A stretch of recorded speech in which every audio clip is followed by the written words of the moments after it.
Herzlich willkommen bei Kiefer Classic Racing.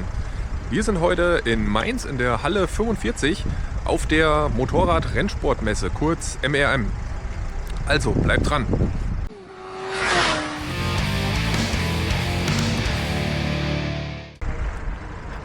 Ja, Anreise und Parken verlief schon mal unkompliziert. Jetzt gehen wir mal rein und schauen, was uns da erwartet. Gut 50 Aussteller sind angekündigt über Technik, Renntrainings, auch einige bekannte deutsche Rennfahrer. Und da nehme ich euch jetzt mal mit auf einen Rundgang. So, wir haben es geschafft. Es war schon einiger Antrag am Eingang. Jetzt hat sich gerade erst mal der Kaffee von heute Morgen gemeldet. Das mussten wir jetzt als erstes erledigen. Und ja, jetzt machen wir uns mal hier auf den Rundgang.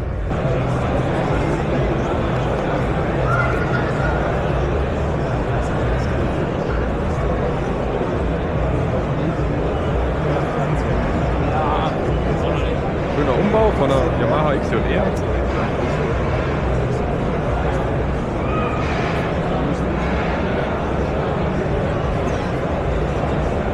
XSR 900 GP.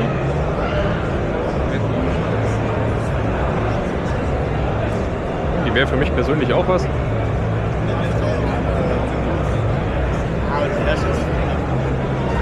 Solange das war ja auch noch.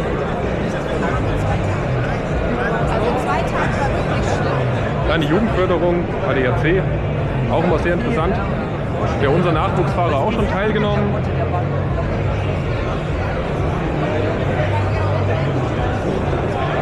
Der Stand der Technischen Hochschule Mittelhessen, die ihre Motorräder für die Moto Student vorstellen. Habe ich mich vorhin auch schon länger unterhalten. Das ist wirklich sehr, sehr interessant, was da gemacht wird, was da entwickelt wird.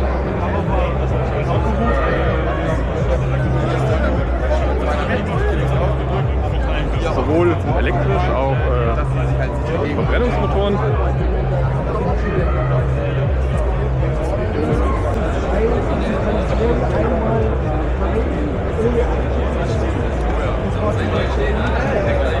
Die Panigale V4.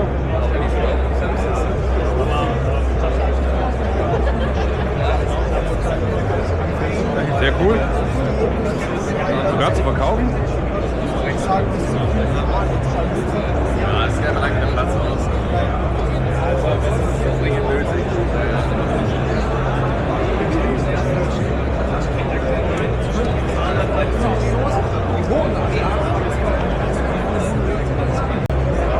Dann hier Leistungsprüfstand vor Ort.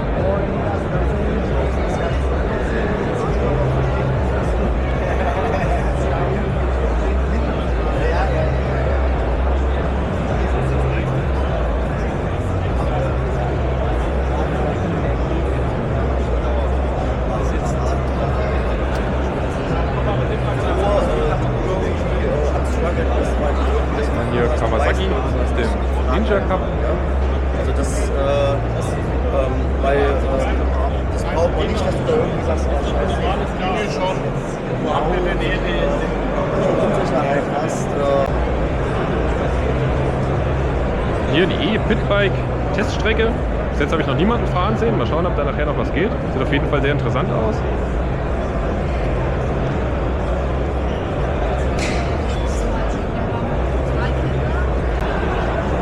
So, hier haben wir auch noch was für die Klassiker-Fans. Honda RS 250.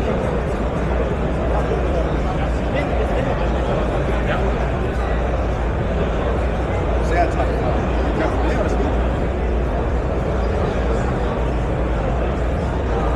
Daneben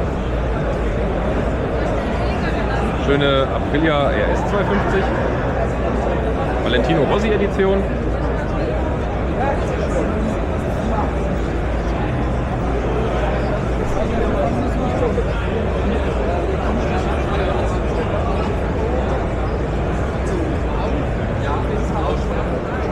Racing for Fun auch vertreten. Da habe ich mich tatsächlich auch mal registriert. Ziemlich interessant.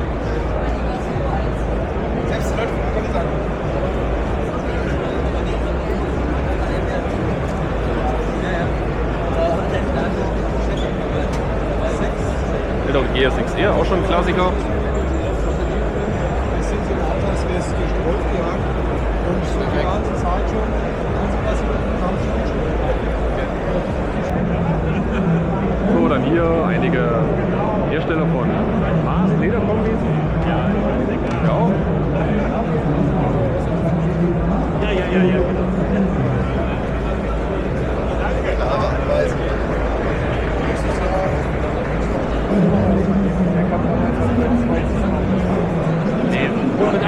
Ja, natürlich auch. Pitbike.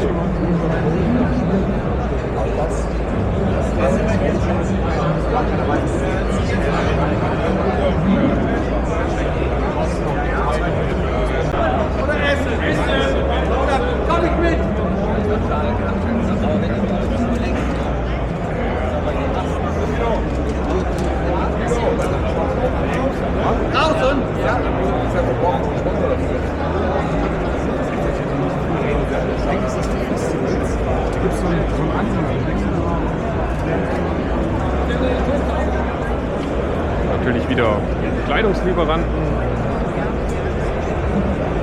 Die Möglichkeit, sich hier seinen Kombi anpassen zu lassen oder anzuprobieren. Rock Oil. Haben uns auch schon kurz beraten lassen zu bestimmten Themen. Das fand ich gar nicht so schön.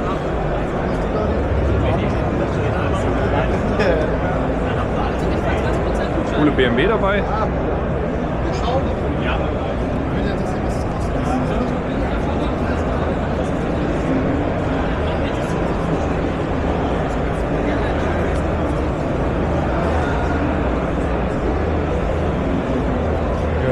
DDR1, nicht verklebt.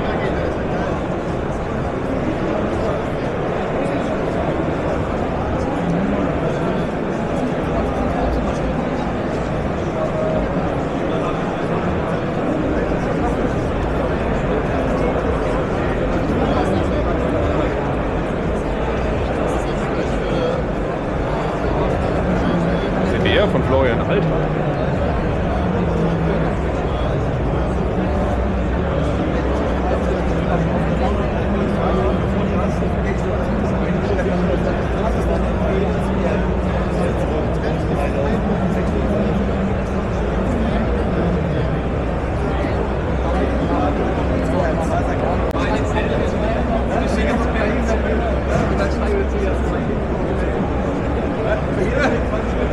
Ja, einfach, du sollst schon schauen, dass du so wenig wie möglich natürlich stattfindest. Der Punkt ist alles raus, aber das war halt nur alles, was man hier so hat, also man entdeckt und dann höher.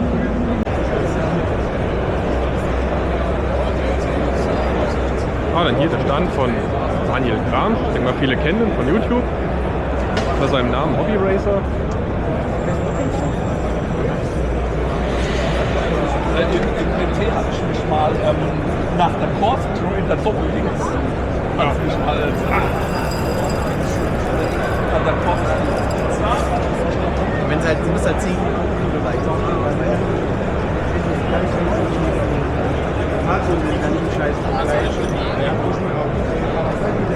Hier die KTMs, Yamaha.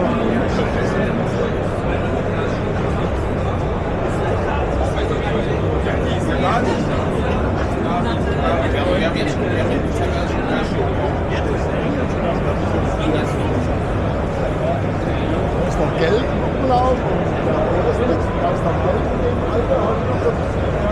Die KTM für die Nachwuchsserien, zum Beispiel Northern Talent Cup.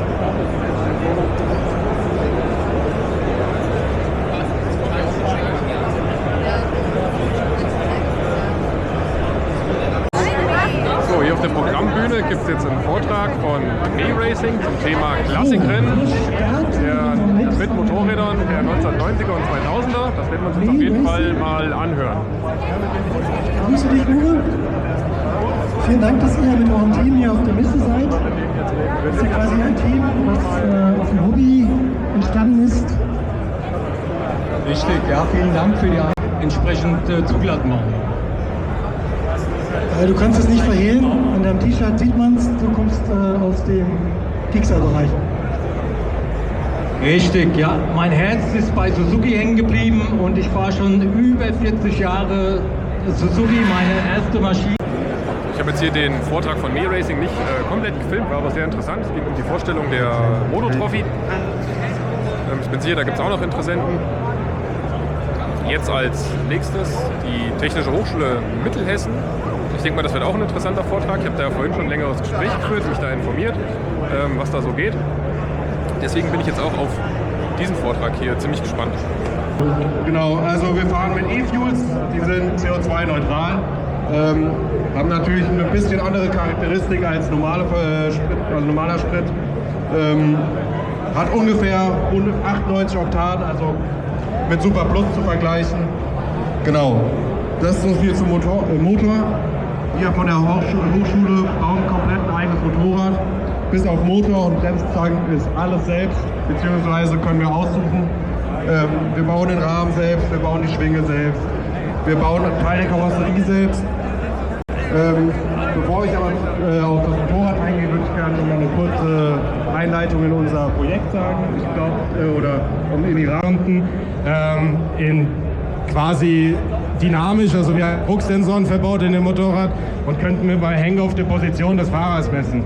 Das ist für uns ideal für die Berechnung.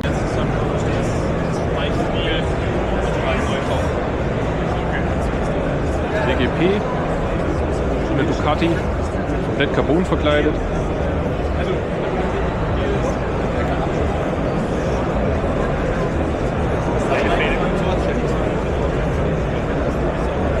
Hier gibt es dann noch ein Bike Reveal.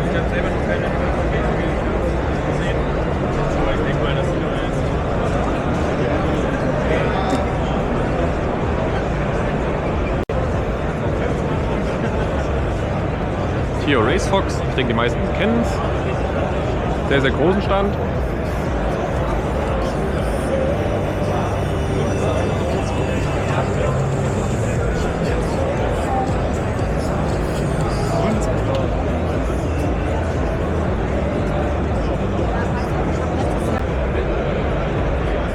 Hier mal wieder eine Suter MMX 500.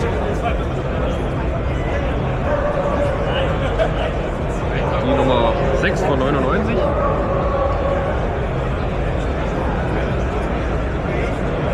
So, und direkt daneben steht jetzt mal eine ohne Verkleidung.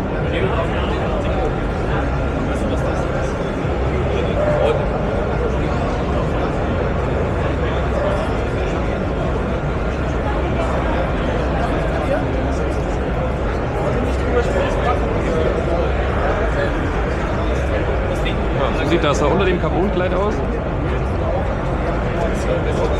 Und dann noch direkt daneben mal ein einzelner Motor. Die Seite so ist das wirklich schön.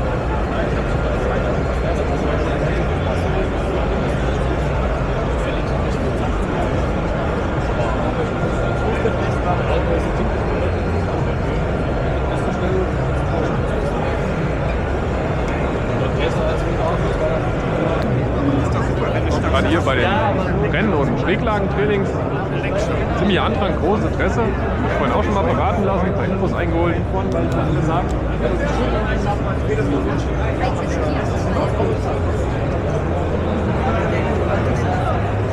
Und natürlich immer bei der Bekleidung.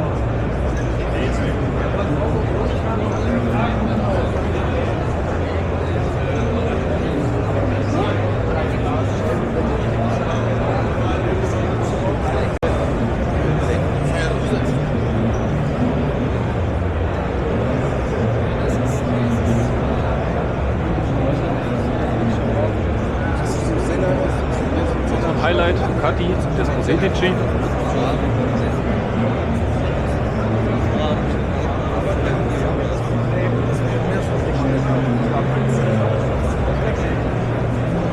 Und BMWs.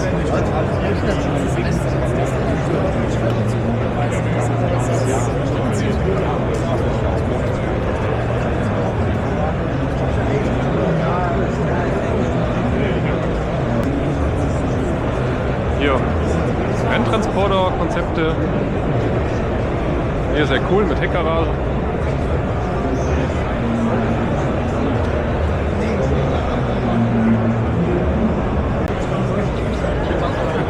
Hier der Stand von Speer Racing, sehr gut besucht.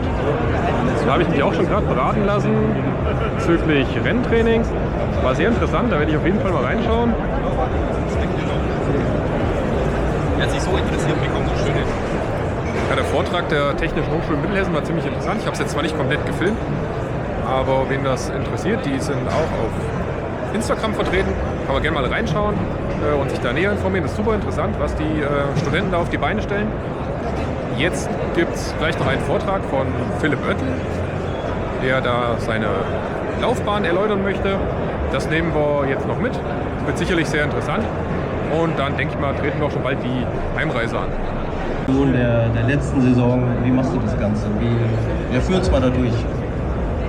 Ja, wir haben eigentlich immer im Ende Oktober nach dem letzten Rennen haben wir meistens noch einen Test in Jerez auf der Strecke, wo das Rennen war. Da haben wir noch einen Tag Test gehabt und dann Oktober, November ist eigentlich immer ein bisschen eine Zeit, wo man entspannen kann, wo man mal in Urlaub fährt, wo man sich natürlich auch die ganzen Rennen nochmal anschaut, wo man die Daten. Aber bei uns, es ändern sich bei uns eigentlich nur die Details. In der Supersport-WM ist das Reglement relativ seriennah. Also wir dürfen nicht viel ändern, aber es geht eben dann, was ganz wichtig ist, um viele kleine Details. Bei uns zum Beispiel Gabelbeschichtung wird ein bisschen anders sein. Wir werden nochmal in den Windkanal gehen, um ein paar kleine Details einfach zu bearbeiten und dass man dann einfach mit denen So, der Vortrag von Philipp Oettel war jetzt auch nochmal sehr interessant. Für uns soll es das jetzt gewesen sein. Wir treten jetzt den Heimweg an. Ich hoffe, ich habe euch ein paar schöne Eindrücke hier von der Veranstaltung eingefangen. Für uns hat es sich auf jeden Fall gelohnt. War ziemlich informativ. Wir konnten wieder einige Kontakte knüpfen und einiges mitnehmen.